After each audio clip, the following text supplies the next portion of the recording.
Kilala ang self-contained underwater breathing apparatus o SCUBA na isang underwater activity kung saan makikita ang mga sea creatures. Scuba diving lang ang walang stress. Totally nasa relaxed state ka. Diba? When you're scuba diving, parang lahat ng problema mo sa mundo wala. Unang-una, hindi gumagana ang cellphone. Para ka nasa loob ng aquarium. Pag nakita mo yung aquarium, sana isda na lang ako. Pero alam nyo ba ang mga benepisyong pwedeng makuha dito?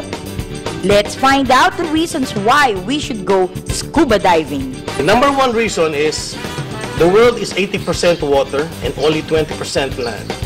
Learn about the underwater world and why it should be protected. The Philippines is part of the Coral Triangle and center of marine biodiversity in the world with over 7,000 islands. Na nung tinignan nila from the satellite, ang pinakamaraming species ng isda at saka corals, nandito pala sa Philippines. And to be more specific about it, nasa Verde Island Passage. Pwedeng ipagmalaki ng Pilipinas. Wala nang tatalo doon. Scuba diving nourishes the cells of the body.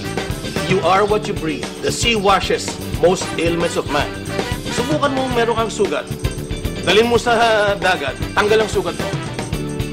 Subukan mo meron kang ubo. Tanggal ang ubo mo. Scuba diving is a fun bonding activity with friends and the whole family. Maganda yung bonding kasi pag may nangyari sa body mo, alam mo kung sino may kasalanan? Ikaw. Kasi hindi ka pwedeng mag-dive mag-isa. May bonding. You help each other. I take care of you. You take care of me. Scuba diving is a good exercise while enjoying and learning the beauty of our underwater paradise. Ang scuba diving po, meron ding exercisyo. Bakit? Hindi naman po itong tangking to, pag puno yan, it's about 35 pounds. Kaya kung mahina ka, isasakit ang balakang mo. Kasi hindi mo mabuhat. But wala ho problema yan. Kung hindi mo kayang buhatin yung tangke, dahil mabigat, sa ilalim ng dagat, yan po napakagaang. Provides healthy activity in a calm atmosphere and experience interesting wildlife in a completely new world. Ang importante is when you breathe, ang hinga mo, puros malinis yung hangin. Hindi nyo nang pansin pag nasa taas ka ng bundok o kaya nasa labas ka ng Manila, parang gusto mong gawin, ang sarap naman ng hangin dito. And scuba diving is a non-competitive sport, just pure enjoyment, adventure in a weightless environment. Wala siyang competition. There's no loser and there is no winner. It's all about having fun.